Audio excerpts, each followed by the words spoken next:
تو یہ انسانیت نہیں ہے، کیونکہ یہ تو جنگلی کتوں کے اندر بھی ہے، یہ تو شیر چیتوں کے اندر بھی ہے، یہ تو سانپ بچھو کے اندر بھی ہے۔ اپنے جسم سے جو نکلتا ہے اس سے پیار تو ہر مخلوق کرتی ہے۔ اصل انسان وہ ہے جو دوسرے کے جسم سے نکلے ہوئے انسان کی، جانور کی بھی قدر کرتا ہے، اور یہ انسانیت کہلاتی ہے۔ انسان اس کو کہا جاتا ہے جو دوسرے کے بچوں کی فکر کرے، دوسروں کی نسل کی فکر کرے، دوسروں انسان کی فکر کرے، یہاں تک کہ دوسرے جانور کی بھی فکر کرے۔ یہ ہمارے نبی صلی اللہ علیہ وسلم نے ہمیں سکھایا۔ اب آپ دیکھیے، حیوان پن انسان کے اندر ہوتا ہے، وحشت ہوتی ہے، لڑاکا ہوتا ہے۔ اللہ ہماری خود نقائص کو بیان کر رہا ہے قرآن میں، اکثر شیء جدلا، اس انسان میں نے پیدا کیا ہے، میں بتاتا ہوں، اللہ کہہ رہا ہے یہ ہے ہی جھگڑالو، بات بات پہ جھگڑتا ہے، لڑنے مرنے پہ آ جاتا ہے۔ اور جو کوئی ایسا تعویذ دیں کہ میرا جھگڑا کرنے یہ عادت ختم ہو جائے، نہیں ہے تعویذ، اس کا تعویذ ایک ہے جو اللہ بتا رہا ہے، وہ میں بتاتا ہوں آپ کو۔ اللہ اکبر۔ آج وہ تعویذ بتا رہا ہوں، ٹھیک ہے نا؟ جھگڑا ختم کرنے کا کوئی منتر نہیں ہے، عادت ختم ہو جائے جھگڑے کی۔ خامد بہت جھگڑتا ہے، اکثر شیء جدلا، اللہ نے کہہ دیا ہے بھائی۔ بیوی بہت جھگڑتی ہے، اکثر شیء جدلا، اللہ نے کہہ دیا ہے۔ بیٹا بہت جھگڑتا ہے، بیٹی بہت جھگڑتی ہے، اکثر شیء جدلا، بات بات پہ لڑتا ہے۔ مکہ کے مشرکوں کا حال دیکھیں، چھوٹی چھوٹی بات پہ لڑتے تھے، 40 سال تک نسلیں تباہ ہو جاتی تھی، لڑائی ختم نہیں ہوتی تھی۔ غصے میں آتے تھے چھوٹی چھوٹی بات پہ، تلواریں نکال لیتے تھے، کچھ تو خون کی ندیاں بہا دیتے تھے۔ آئیں ہمارے قبائلی علاقوں کا ماحول جا کر دیکھیں، ابھی تبلیغی جماعت نے ان کو تھوڑا سا سیدھا کر دیا ہے، ورنہ قبائلیوں کو کوئی سیدھا نہیں کر سکتا تھا تبلیغ کے علاوہ، دین کے ماحول کے علاوہ۔ اب آپ دیکھیے یہ دنیا پوری کے اندر آج کس طرح پوری دنیا کے اندر مسلمانوں پہ بم برسائے گئے، مسلمانوں کو قتل کیا، دوسروں کے بچوں کو مار کے انہیں سکون مل رہا تھا، اور اپنے بچوں کے لیے وہی لوگ روتے ہیں یا نہیں؟ تو اب جانور اور انسان میں فرق کیا ہے؟ اللہ کہتا ہے اکثر شیء جدلا، تو ہے ہی جھگڑالو۔ اور پھر فرمایا اللہ رب العزت نے قطورا، ناشکرا ہے، حلوا، جلد باز ہے، منوع، احسان جتانے والا ہے۔ میں نے نفل پڑھے ہیں رات کو، شب برات میں 100 نفل پڑھے ہیں، کام ہی نہیں ہوا میرا۔ یہ اللہ کو بھی احسان جتاتا ہے، بندوں کو تو جتاتا ہی جتاتا ہے نا، لیکن اللہ کو بھی احسان جتاتا ہے۔ او جی میں نے تو عمرہ کیا تھا، میرا کام ہی نہیں ہوا، ہم نے اتنا لمبا وظیفہ پڑھا 40 دن، ہمارا کام ہی نہیں ہوا۔ کس سے شکوہ کر رہے ہو؟ مجھ سے یا اللہ سے؟ حج کیا جی، دعا ہی قبول نہیں ہوئی، میں نے تو روزے بھی رکھے تھے، 7 روزے رکھے، لیکن میرا مراد پوری نہیں ہوئی۔ اب یہ احسان جتا رہا ہے، مراد پوری نہیں ہوئی، یا اللہ میں نے روزے فضول رکھ دیے، گویا کہ منوع، حلوا، قطورا، جدلا، وما اوتیتم من العلم الا قلیلا، علم بھی میں نے تمہیں بہت تھوڑا سا دیا ہے، لیکن اکڑ بہت جاتے ہو کہ میرے پاس بہت نالج ہے، میرے پاس ایکسپیرینس ہے بہت زیادہ۔ اللہ کہتا ہے یہ ساری چیزیں تمہارے اندر ہیں، تم حیوانوں سے بہت نیچے ہو۔ اگر دیکھا جائے تو حیوانوں سے بہت نچلے درجے میں ہو تمہارا درجہ شیر چیتوں سے بھی ڈاؤن ہے، لیکن تمہیں ایک چیز قیمتی بنا دیتی ہے کہ میں رب العالمین عرش پہ بیٹھا کہہ رہا ہوں ان اللہ اشترى من المؤمنین انفسهم واموالهم بان لهم الجنہ، کہ اے انسان تیری کوئی ویلیو نہیں دیکھا جائے تو، کیونکہ جانور کا بچہ پیدا ہوتے ہی اچھلتا ہے، پیدا ہوتے ہی دوڑتا ہے، پیدا ہوتے ہی اویئرنس رکھتا ہے کہ مجھے کون نقصان دے سکتا ہے۔ کوئی نہیں بتاتا بلی کے بچے کو، چوزے کو نکلتے ہی انڈے سے کہ تیری دشمن بلی ہے، کوئی نہیں بتاتا بکری کے بچے کو، کوئی نہیں بتاتا بھیڑ کے بچے کو، لومڑ کے بچے کو کہ شیر تیرا دشمن ہے۔ یہ ساری اویئرنس ان کو پیدا ہوتے ہی ہو جاتی ہے، لیکن انسان کا بچہ پیدا ہوتے ہی نہ اسے آگ کا پتہ، نہ پانی کا پتہ، نہ کھانے پینے کا پتہ، نہ چلنے پھرنے کا پتہ، نہ کوئی اسے پتہ کہ مجھے نقصان کون دے سکتا ہے، مجھے فائدہ کون دے سکتا ہے۔ اب اتنی خامیاں جس کے اندر ہوں، اللہ اسے کہے میں تجھے خرید رہا ہوں، اللہ اکبر، میں تیرا خریدار ہوں، میں تیرا قیمت لگانے والا ہوں۔ تیری قیمت کیا ہے؟ تو بک رہا ہے دنیا میں 1000 2000 کے لیے، 1,00,000 2,00,000 کے لیے، تیری ویلیو ہے ہر مرد عورت جو کلمے والے ہیں، محمد عربی صلی اللہ علیہ وسلم کے غلام ہیں، ان کی ویلیو یہ ہے۔ یہ پوری کائنات، یہ پوری دنیا آج پاکستان نہیں، پاکستان کے ڈیفنس نہیں، بیریا نہیں، پاکستان کے بڑی بڑی سوسائٹی میں کیا حیثیت رکھتی ہیں؟ آپ یورپ امریکہ سارے کو جمع کر لیں، انگلینڈ کا ایک فلیٹ نہیں، بلکہ دبئی کا ایک فلیٹ نہیں، بلکہ پوری کائنات کو اللہ کہتا ہے اس کو ایک پلڑے میں رکھو، یہ جنت کے مقابلے میں 0 ہے، 0 ہے۔ اللہ کہتا ہے میں تیری قیمت لگاتا ہوں، انسان تیری قیمت نہیں لگا سکتے۔ تیری قیمت یہ ہے کہ میں تجھے جنت کے بدلے میں خرید رہا ہوں۔ اللہ اکبر، اور ہم اپنی حیثیت ڈاؤن کر بیٹھتے ہیں، چھوٹے چھوٹے لوگوں کے آگے جھک جاتے ہیں، چھوٹے چھوٹے وزیروں، منسٹروں، بادشاہوں، مالداروں کے آگے اپنی حیثیت ڈاؤن کر کے لگاتے ہیں۔ ہماری ویلیو یہ ہے کہ ہمیں اللہ خرید رہا ہے جنت کے بدلے میں، سبحان اللہ، چونکہ ہمارے اندر حیوانی پن نکل چکا ہے، انسانی پن آ چکا ہے۔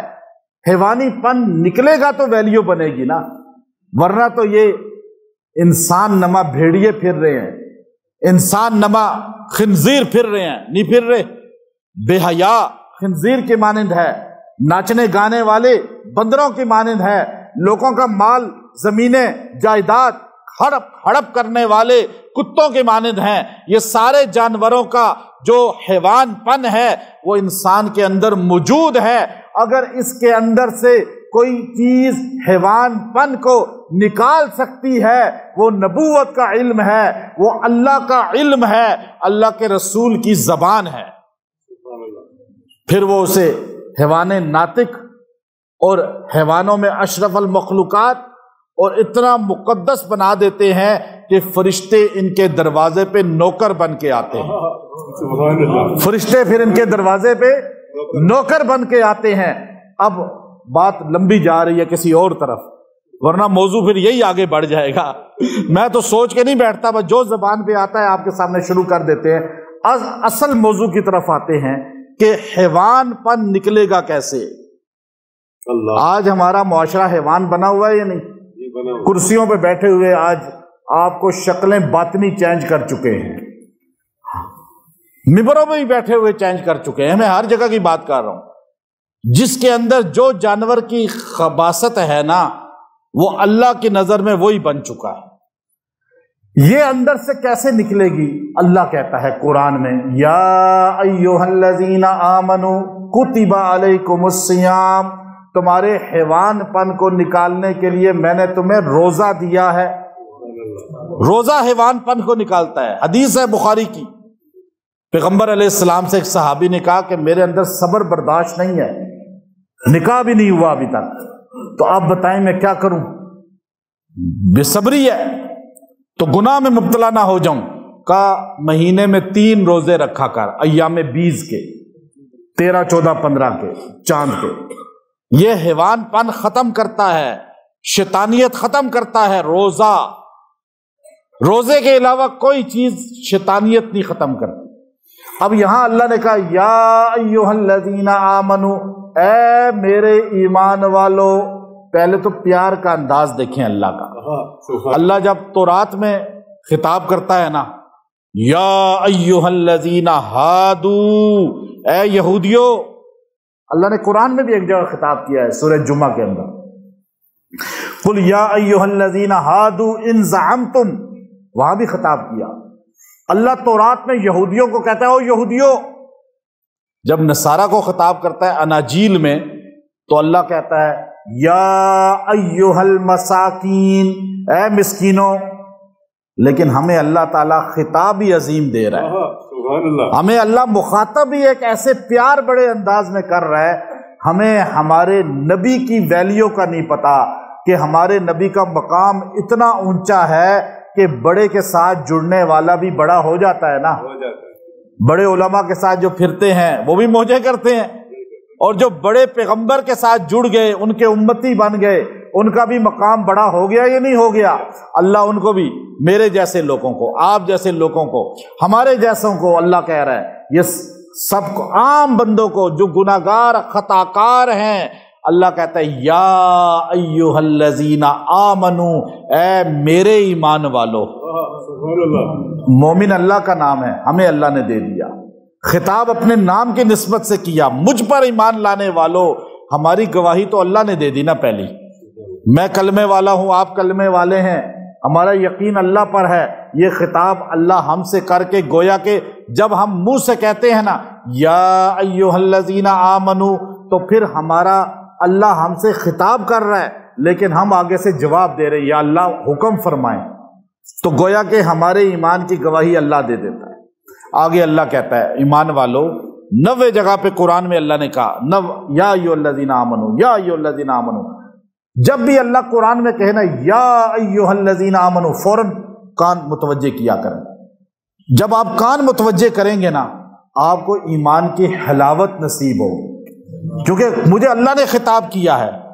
آپ کو انسپیکٹر صاحب فون کریں، ایس ایچ او صاحب، آپ کو عدالت سے کال آ جائے تو آپ کس طرح سنتے ہیں؟ یہ کال آئی ہے اللہ کی، اور قرآن میں آئی ہے، اور اللہ آپ سے کچھ کہنا چاہتا ہے. اب ہم متوجہ ہو جائیں، یا اللہ حکم ادب سے. اللہ فرماتا ہے آگے کتب علیکم الصیام، میں نے فرض کیا ہے تم پر روزہ. میں آرڈر دے رہا ہوں، روزہ تم پہ فرض ہے. اب یہ اللہ تعالی ہم پر جو روزے کی فرضیت لا رہا ہے، یہی جملہ اللہ نے قرآن میں کئی جگہ بولا ہے. کتب علیکم القصاص، قصاص تم پہ فرض ہے. لیکن یہاں فرض عین ہے، وہاں فرض کفایہ ہے. یہ ہر مرد نے رکھنا ہے روزہ، بالغ نے، ہر عورت نے رکھنا ہے. استثناء انہی کو حاصل ہے جو مسافر ہو، مریض ہو. مرض بھی ایسا ہو کہ دیندار معالج ڈاکٹر آپ کو کہہ دے کہ ہاں آپ کے لیے روزہ نہیں صحیح، آپ کی جان کو خطرہ ہے. تو اللہ کہتا ہے کتب علیکم الصیام، میں نے تم پر روزہ فرض کر دیا ہے. روزہ تم پہ لازمی ہے، تم نے رکھنا ہے. جان نہیں چھوڑانی. رمضان کا مہینہ آ گیا، اوہو اب تو پورا مہینہ بس ہم کچھ بھی اپنی مرضی سے نہیں کر سکتے، انجوائے ختم. لوگ پریشان ہیں. بہت سے لوگ ایسے ہیں جن کے دل سیاہ ہو چکے ہیں گناہوں سے، وہ رمضان کا مہینہ آتے بھی ٹینشن میں آ جاتے ہیں، پریشانی میں آ جاتے ہیں. اور جو ایمان والے ہیں، جن کا دل صاف ہو رہا ہے آہستہ آہستہ، تو وہ خوش ہوتے ہیں، بخشش کا مہینہ آ گیا، نجات کا مہینہ آ گیا. اب اللہ کہتا ہے پریشان کیوں ہو گئے ہو؟ اللہ کہتا ہے، اللہ نے جب آرڈر دیا، اتنا بڑا آرڈر، کتب علیکم الصیام، میں نے تم پہ روزے فرض کیے ہیں. بندہ پریشان ہو جاتا ہے، یا اللہ کتنے روزے فرض ہیں؟ پتہ چلا ایک مہینے کے 30 روزے رکھنے ہیں یا 29. اب ایک مہینہ ہے، بندہ سوچتا ہے میں تو آدھا دن بھوکا نہیں رہ سکتا، میں تو ایک دن بھوک برداشت نہیں کر سکتا، اور ایک مہینہ روزے رکھوں گا، ایک مہینہ روزوں میں میرا کیا حال ہو جائے گا؟ تو اللہ تعالیٰ نے آگے خود فرمایا کما کتب علی الذین من قبلکم، یہ خالی تم پہ فرض نہیں کیے. ذرا سوچو، ٹینشن ختم کر دو، تم سے پہلے لوگوں پر بھی یہ فرض ہو چکے ہیں. قوم یہود پہ بھی فرض تھے، قوم نصارہ پہ بھی فرض تھے، قوم داود پہ بھی فرض تھے، قوم ابراہیم، قوم نوح، قوم لوط، قوم یحییٰ، قوم حزقیل اور قوم یعقوب اور یوسف، سارے نبیوں پر میں نے تم سے پہلے روزے فرض کیے ہیں. ان لوگوں نے روزہ رکھا ہے، تو یا اللہ انہوں نے تو روزہ رکھا تھا، ہمیں روزے آپ نے ایک مہینہ کیوں دے دیے؟ اللہ کہتے ہیں تمہارے نبی کی وجہ سے، سبحان اللہ، اپنے محمد صلی اللہ علیہ وسلم کی وجہ سے میں نے تم پہ احسان عظیم کیا ہے، میں نے تم پہ بہت بڑا احسان کیا ہے۔ تم تورات پڑھتے ہو، تم زبور پڑھتے ہو، تم آسمانی قصے پڑھتے ہو، اسرائیلی روایات پڑھتے ہو، تمہیں پتہ چلتا ہے کہ پہلے 500 سال تک ایک بندہ زندہ رہا، کوئی 1000 سال زندہ رہا، کسی نے 500 سال عبادت میں گزار دیے، کسی نے 1000 سال عبادت میں گزار دیے۔ تم امتی ہو میرے محبوب پیغمبر محمد عربی صلی اللہ علیہ وسلم کے، تمہاری تو اوسطاً عمر پیغمبر کی 63 سال تھی، تمہاری بھی اسی کے لگ بھگ ہوگی، تم 100 سال سے کم ہی اوپر جاؤ گے، تم 100 سال کے اندر دنیا سے چلے جاؤ گے۔ تمہارے پاس نمازیں 5 ہیں، تمہارے پاس جو ہے حج 1 ہے فرض زندگی میں، تمہارے پاس صاحب حیثیت زکوٰۃ دے گا، تم کتنے نوافل پڑھو گے، کتنے اذکار کرو گے، کتنے قرآن کے ختم کرو گے، کتنے حج کرو گے، کتنے زندگی میں عبادات ریاضات میں گزارو گے۔ تم ایسے نہیں ہو کہ تم غاروں کے اندر چلے جاؤ، تم ایسے نہیں ہو کہ تم خلوت میں چلے جاؤ، گھروں میں بند ہو جاؤ۔ میں اس قوم کے ساتھ تمہیں نسبت دوں گا جس طرح قوم عیسیٰ جو تھی وہ غاروں میں بند ہو جاتے تھے، قوم موسیٰ جو تھی وہ خلوت نشین معبد میں جا کر اپنے اپنے غاروں میں عبادت خانوں میں ہو جاتے تھے۔ میں تمہیں نسبت دوں گا کہ تم بھی غار میں گویا کہ چلے جاؤ گے، 10 دن اعتکاف بیٹھو گے، وہ نسبت ہو جائے گی قوم عیسیٰ کے ساتھ بھی، اور میرا حکم بھی پورا ہو جائے گا۔ لیکن تمہارے پاس عمر کم ہے، ایج تھوڑی ہے، عبادات تھوڑی ہیں، تمہارے پاس تو ان کے مقابلے کے نہ روزے ہیں، نہ نمازیں ہیں، نہ حج ہیں، نہ زکاتیں ہیں، لیکن میں تمہیں محمد عربی کی وجہ سے ایسا انعام دوں گا۔ قرآن میں میرا آرڈر ہے، میرا یہ حکم لکھا ہے، میرا آئین بن چکا ہے، لا تبدیل لکلمات اللہ، اللہ کا آئین تبدیل نہیں ہوتا، اللہ کا فیصلہ تبدیل نہیں ہوتا۔ اللہ قرآن میں فیصلہ کر چکا ہے، من جاء بالحسنۃ فلہ عشر امثالھا، جو ایک نیکی کرے گا میں 10 نیکیوں کا اجر دوں گا۔ میں تمہیں 1 مہینے کے روزے دیتا ہوں، تم 1 مہینہ روزے رکھو گے، 10 مہینے روزوں کا اجر دوں گا۔ سبحان اللہ، سبحان اللہ۔ تمہاری زندگی میں 10 مہینے عبادت میں آ گئے، 10 دن 10 مہینوں کے دن روزے کی حالت میں، 10 مہینوں کی راتیں تراویح عبادت کی راتوں میں۔ جب تمہارا نامہ اعمال کھلے گا روز محشر، فرشتے کہیں گے یہ محمد عربی کا امتی ہے، اس کا نامہ اعمال پیش کرو۔ وہاں 500 سال عبادت کرنے والے کا جب نامہ اعمال سامنے ہوگا، ادھر محمد عربی کا ایک امتی آئے گا، ایک مزدور ہے، عام سا بندہ ہے، کوئی بہت بڑا ولی نہیں ہے، کوئی عالم نہیں ہے، شیخ الحدیث نہیں ہے، کوئی بہت بڑا علامہ نہیں ہے، چاہے وہ کوئی بھی طبقے سے تعلق رکھتا ہے، تجارت کرتا ہے، مزدوری کرتا ہے، کسان ہے، کوئی بھی طبقے سے ہے، وہ جب میدان محشر میں آئے گا اللہ کہے گا اس کا نامہ اعمال رکھو۔ اس کی زندگی کے 40 سالوں میں 35 سال تو روزے کی حالت میں تصور ہوں گے، 35 سالوں کی راتیں تو تہجد میں شامل ہوں گی۔ اللہ کے فرشتے کہیں گے یا اللہ یہ تو دن کو آوارگیاں بھی کرتا رہا، یہ گناہ بھی کرتا رہا، راتوں کو غافل بھی رہا۔ اللہ کہے گا میں نے نہیں کہا تھا الصوم لی وانا اجزی بہ، یہ روزہ میرے لیے ہے، بدلہ میں دوں گا اس کو۔ فرشتوں تم نے اس کے روزے کا خالی یہ لکھا تھا کہ فلاں بندے نے مزدور ہے، مستری ہے، کسان ہے، دکاندار ہے، اس نے روزہ رکھا، یا اللہ اجر کتنا لکھیں؟ اللہ کہتا ہے بس لکھ دو، 1 روزہ رکھا، آگے میں جانوں میرا بندہ جانے۔ یہ میں اپنی بات نہیں کر رہا، سرکار دو عالم کی حدیث سنا رہا ہوں جو بخاری شریف میں آئی ہے۔ اللہ کہتا ہے بس لکھو 1 روزہ، آگے کیا لکھیں؟ بس یہ لکھو 2 روزے، 3 روزے، 10 روزے، 1 مہینہ کا روزہ رکھا۔ اب یا اللہ 1 مہینہ تو لکھ دیا، اب میں جانوں میرا بندہ جانے۔ حشر کا میدان ہوگا، اللہ فرمائیں گے 10 گنا تو لکھ دیا، 10 گنا تو 10 مہینوں کا اجر مل گیا، لیکن آگے بھی تو میں نے دینا ہے نا۔ تو نے بھوکا رہا، پیاسا رہا، تجھے پتا ہے کہ میرا پیغمبر ایک موسیٰ تھا، اللہ رب العزت کے ایک پیغمبر موسیٰ تھے۔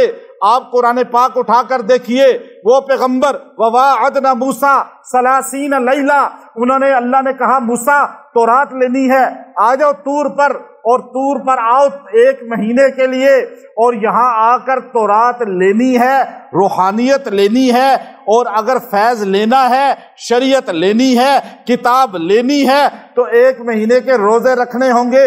موسیٰ کلیم اللہ طور پہ جاتے ہیں، 1 مہینہ کا روزہ رکھتے ہیں، 1 مہینے کے بعد ایک روایت میں آتا ہے موسیٰ کلیم اللہ ایک دم مسواک کرتے ہیں، وضو کرتے ہیں، اب میں اللہ سے مل کے جاؤں گا، کتاب مل جائے گی۔ جب مسواک کر کے اللہ کے پاس جاتے ہیں بات کرنے کے لیے، کلام کرنے کے لیے، اللہ فرماتے ہیں موسیٰ تو نے کیا کر دیا، تو نے مسواک کیوں کیا؟ یا اللہ خوشبو آئے تاکہ تجھ سے بات کرتے ہوئے منہ سے بدبو نہ آئے۔ اللہ فرمانے لگا میرے موسیٰ تو نے روزہ رکھا تھا 1 مہینے کا، مجھے روزے دار کی منہ کی بدبو مشک و کستوری سے زیادہ محبوب ہے، تو نے مسواک کر کے وہ سمیل ختم کی ہے، میں اللہ تجھے آرڈر دیتا ہوں واپس چلا جا اور 10 دن اور روزہ رکھ۔ یہ قرآن کے الفاظ ہیں، موسیٰ اس بدبو کو میں پسند کرتا ہوں، جب میرا بندہ بھوک سے نڈھال ہوتا ہے، اس کے معدے کے اندر سے وہ بدبو منہ کے اندر آتی ہے، اس کا منہ کھل جاتا ہے، لوگ اس سے آر محسوس کرتے ہیں، لیکن میں رب اس سے پیار کرتا ہوں۔ اب آپ دیکھیے کہ اللہ فرماتے ہیں اب تو میں صلہ دوں گا، یہ روزے کا صلہ کتنا ملے گا دنیا میں کوئی آپ کو نہیں بتا سکتا، کوئی حدیث نہیں بتا سکتی، کوئی تفسیر نہیں بتا سکتی، کوئی بڑا عالم نہیں بتا سکتا، بس ایک بات ہے، پیغمبر نے بھی وہی کہا جو اللہ نے کہا۔ پیغمبر نے ایک حدیث، چھوٹی سی حدیث ہے لیکن اس کی تاثیر دیکھیے، اس کی تشریح دیکھیے۔ ہمارے نبی نے فرمایا لوگو روزہ رکھو، اس لیے کہ روزے کا صلہ تمہیں کوئی مخلوق نہیں دے سکتی، روزے کا صلہ میں پیغمبر بھی نہیں دے سکتا۔ اللہ کہتا ہے وَأَنَا أَجْزِي بِهِ، روزے کا صلہ دوں گا تو میں رب دوں گا، اور رب کتنا دے گا؟ ہر بندہ اپنے حیثیت کے مطابق دیتا ہے نا، اللہ کی حیثیت، شان، مقام، مرتبہ، تو فرمایا اللہ رب العزت نے کما کتب علی الذین من قبلکم، پریشان نہ ہونا، تم سے پہلے بھی روزہ فرض کیا ہے، تم سے پہلے بھی روزہ دیا ہے، لعلکم تتقون، روزہ اس لیے آیا انسانوں پر، قوم نوح سے لے کر قوم عیسیٰ، پھر قوم محمد صلی اللہ علیہ وسلم اور قیامت کی صبح تک روزہ آنے کا مقصد یہ ہے کہ تمہارے اندر تقوی پیدا ہو جائے، تم حیوانی پن سے نکل جاؤ، انسانی پن میں آ جاؤ۔ انسان کی حیوانیت کو ختم کرنے کا سب سے بڑا ذریعہ روزہ ہے۔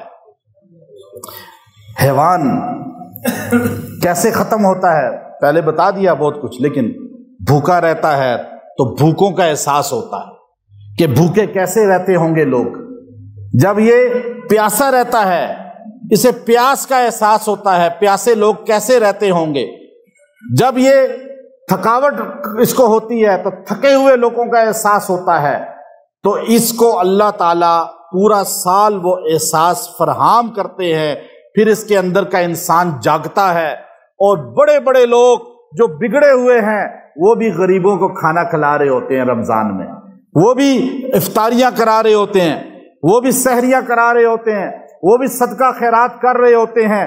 پتہ یہ چلا کہ روزہ جو ہے یہ حیوان پن کو انسان کے اندر سے ختم کرتا ہے، انسان کو انسان بناتا ہے، جانور سے نکالتا ہے اس پن سے۔ اور روزے کی نسبتیں بہت ہیں، روزے کی ایک نسبت ہے اللہ رب العزت نے مکے کے ساتھ رکھی ہے، ایک نسبت قرآن کے ساتھ رکھی ہے، ایک نسبت محمد عربی صلی اللہ علیہ وسلم کے ساتھ رکھی ہے۔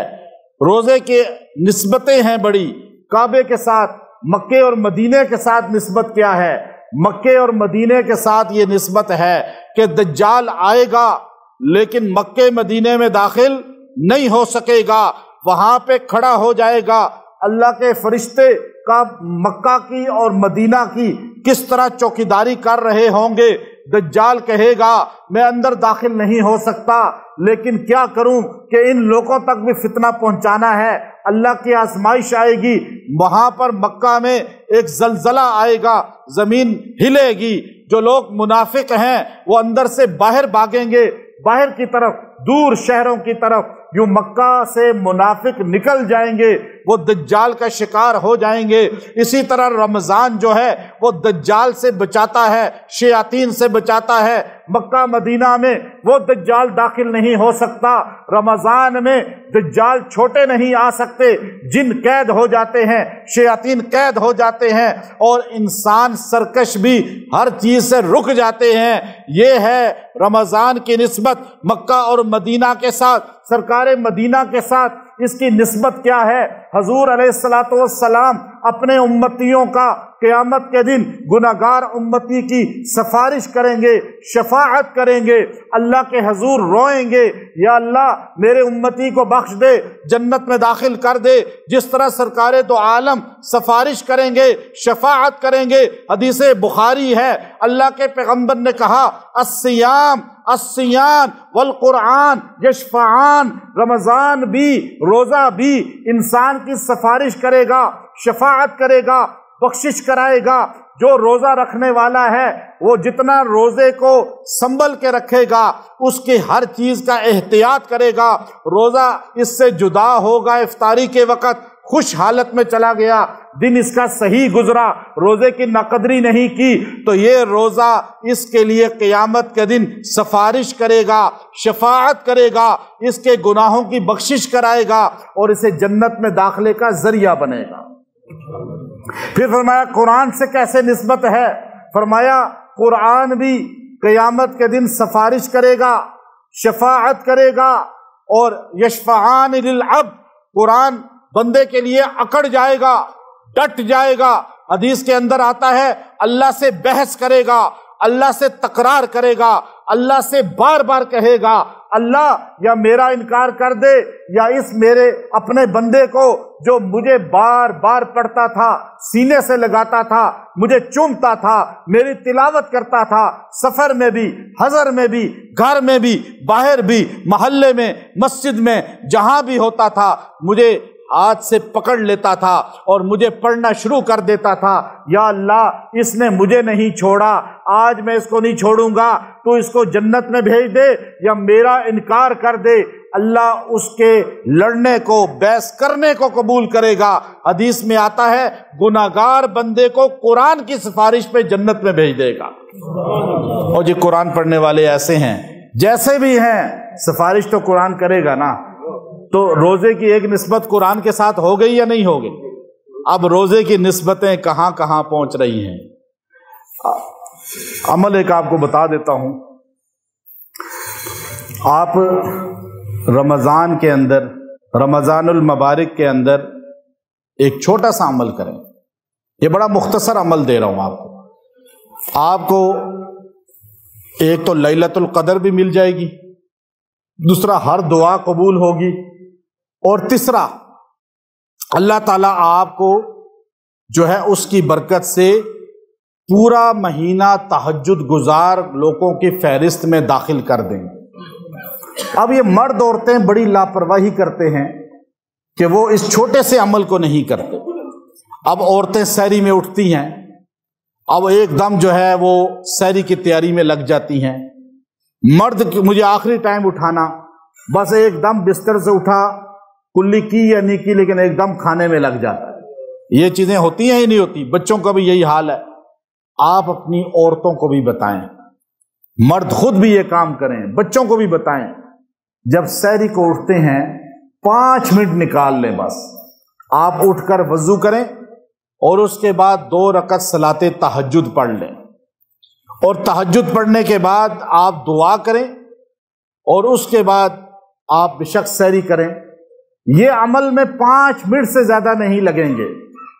لیکن آپ نے رمضان پورے کے اندر یہ کام کرنا ہے، چونکہ بعض روایات میں آتا ہے لیلۃ القدر آخری عشرے میں ہے، طاق راتوں میں، اور بعض روایات میں ہے کہ وہ پورے مہینے کی طاق راتوں میں گردش کرتی ہے۔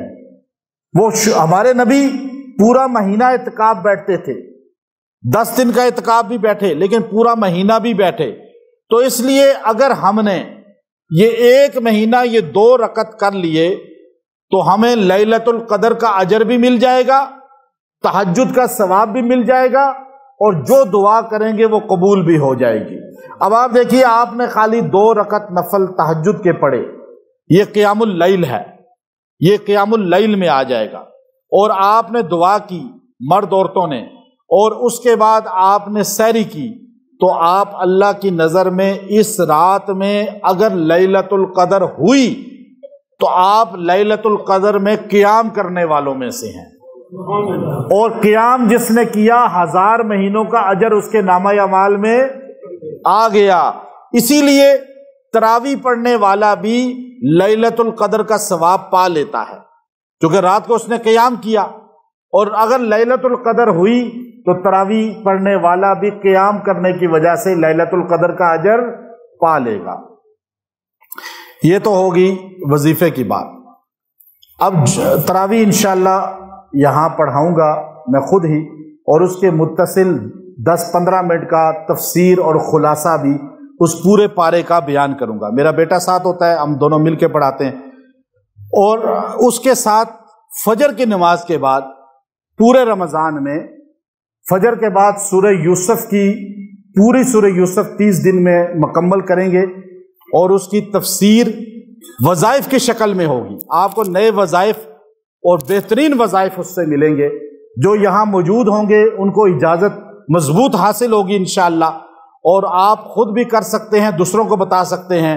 کوشش کریں 1 مہینہ فجر کی نماز یہاں پڑھیں، اور تراویح کے بعد کا خلاصہ اس کے لیے بھی تراویح یہاں شروع کریں، اور آخری عشرے میں انشاءاللہ اعتکاف اجتماعی ہوگا، اس میں بھی خاص اعمال کرائے جائیں گے۔ وآخر دعوانا ان الحمد للہ رب العالمین۔